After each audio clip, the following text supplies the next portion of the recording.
Oke, ini dia kisi-kisi nomor 8, yaitu diberikan gambar struktur Lewis dari beberapa senyawa.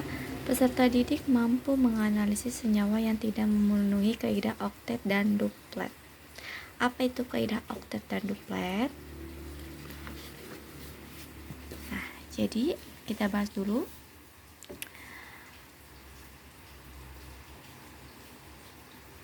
Atom dikatakan stabil jika memiliki konfigurasi elektron seperti gas mulia, itu golongan 8A ya. Nah, atom stabil itu jika dia memenuhi kaidah duplet seperti He yang memiliki elektron valensinya 2 dan memenuhi kaidah oktet, yaitu memiliki elektron valensinya sama dengan 8 ya. Jadi jika nomor atomnya 1 sampai 5, maka dia cenderung akan memenuhi kaidah duplet, yaitu elektron valensinya 2 ya. Nah, jika nomor atomnya lebih dari 5, cenderung akan memenuhi kaidah oktet, yaitu elektron valensinya 8. Nah, untuk kisi-kisi nomor 8 ini digambarkan struktur Lewis. Contoh di sini kita gambarkan struktur Lewis dari CH4 ya.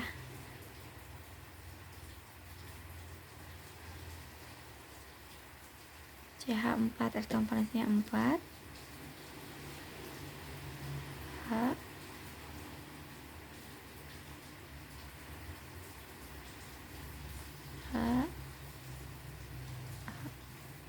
ini ya.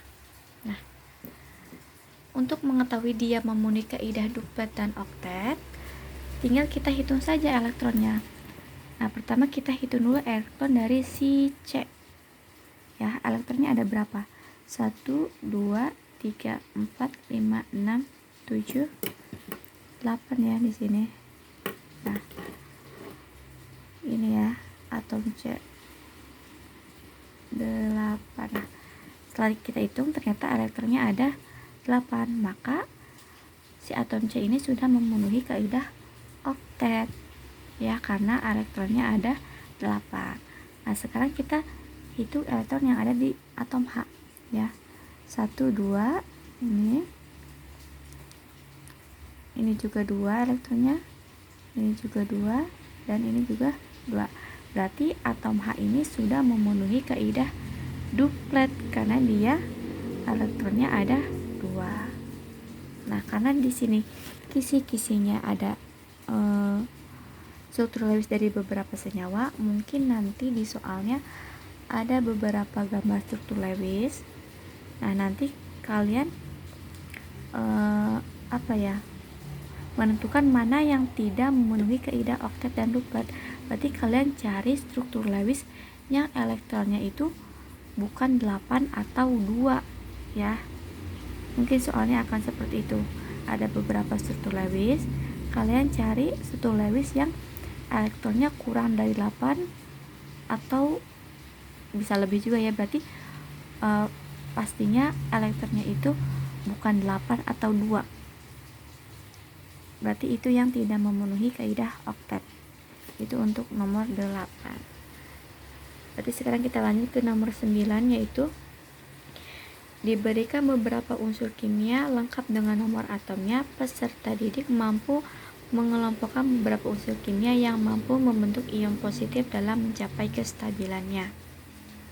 Oke, lanjut. Untuk menjawab kisi-kisi nomor 9. Nah, cara atom mencapai kestabilan itu ada 2. Yang pertama yaitu dengan melepas elektron ya. Jika dia melepas elektron, maka akan menjadi ion positif atau kation. Nah, biasanya yang cenderung untuk melepas elektron yaitu unsur logam, yaitu golongan 1A sampai golongan 3A, atau yang memiliki elektron valensi sama dengan 1 sampai 3. Itu yang cenderung akan melepas elektron. Sedangkan yang menerima elektron akan menjadi anion atau ion negatif ya. Nah, biasanya yang cenderung akan menerima elektron yaitu unsur-unsur non-logam, yaitu unsur golongan 4A sampai 7A, atau unsur-unsur yang memiliki elektron valensi 4 sampai 7, itu yang cenderung untuk menerima elektron. Contoh di sini ada Li dengan nomor atom 3 ya.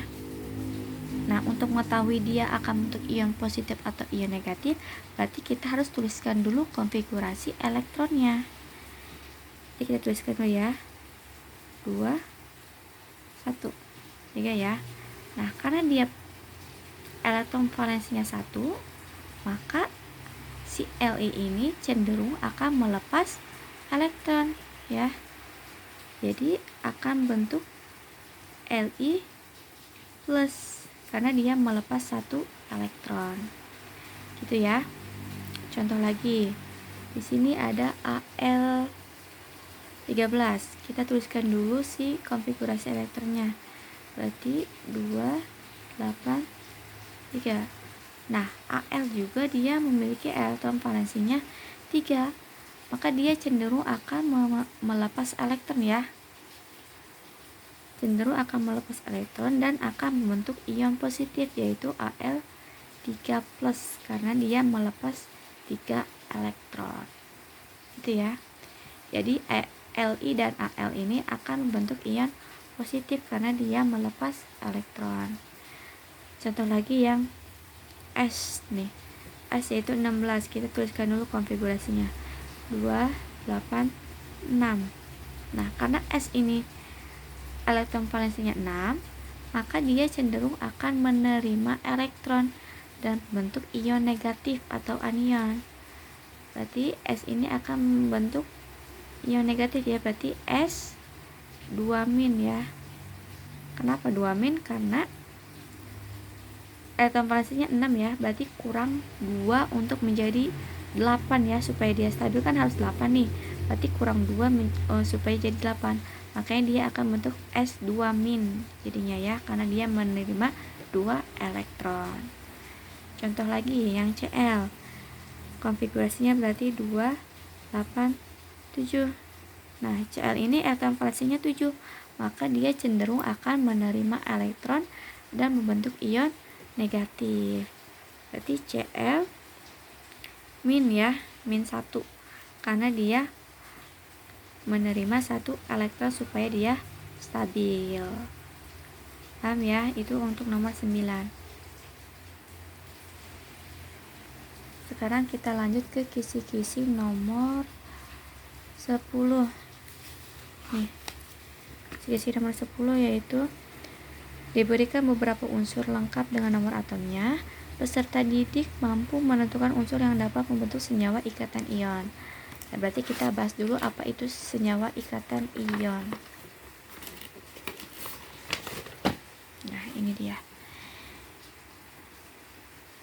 Nah, sebelum kita bahas ikatan ion, kita bahas dulu apa itu ikatan kimia. Nah, ikatan kimia merupakan ikatan antar atom yang terjadi agar atom yang berikatan di dalamnya memiliki konfigurasi elektron stabil. Nah, ikatan kimia ini ada 3. Yang pertama yaitu ikatan ion. Ikatan ion itu ikatan yang terjadi antara unsur logam dengan non-logam. Lalu yang kedua ikatan kovalen.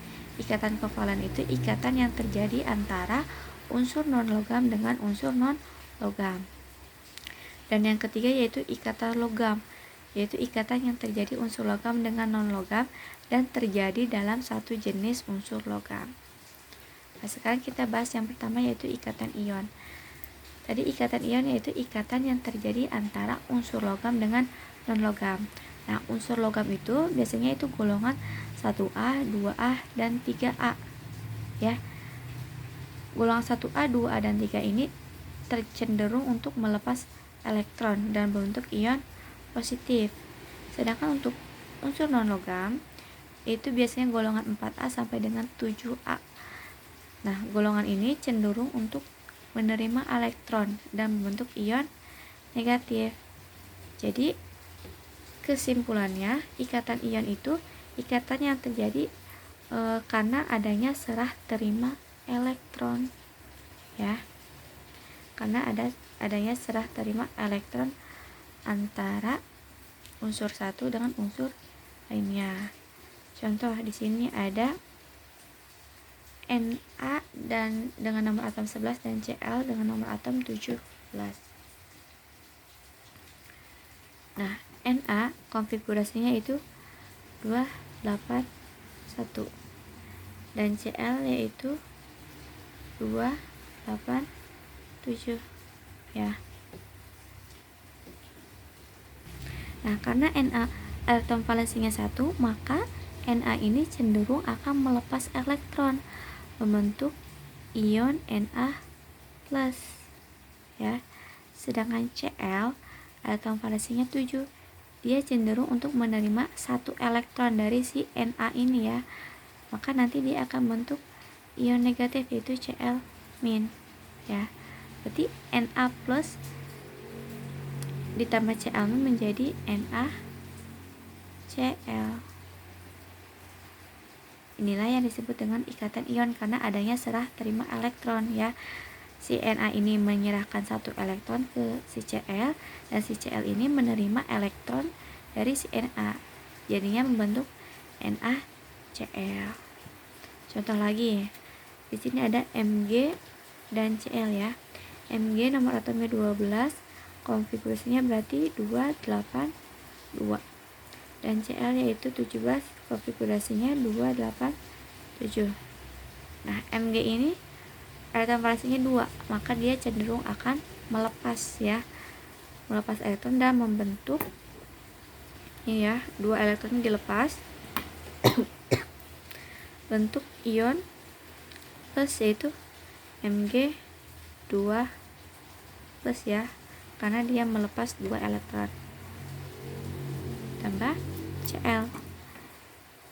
Karena dia elektron valensinya 7, maka dia cenderung akan menerima 1 elektron dan membentuk ion Cl min. Ini ya. Karena di sini muatannya 2 plus dan di sini min 1 tidak setara ya muatannya, maka kita setarakan dulu muatannya dengan menambahkan koefisien pada Cl supaya nanti muatannya sama-sama 2 ya. Di sini plus 2, di sini min 2. Kalau sudah setara, maka nanti Mg 2 plus 2 Cl min akan menghasilkan Mg Cl 2 karena di sini jumlah Cl-nya ada 2. Inilah yang disebut sebagai ikatan ion karena ada serah terima elektron ya. Si Mg melepas 2 elektron dan si Cl ini menerima 1 elektron. Gitu ya. Mungkin nanti di soal nomor 10 ini diberikan beberapa unsur. Jadi mungkin nanti di soalnya akan ada beberapa unsur dengan nomor atomnya. Nanti kalian harus bisa menentukan unsur yang dapat membentuk senyawa ikatan ion. Berarti nanti kalian harus coba satu-satu unsur-unsurnya itu. Berarti kalian harus coba satu-satu konfigurasinya, dituliskan konfigurasinya, nanti kalian cari mana yang cocok gitu untuk membentuk senyawa ikatan ion gitu ya.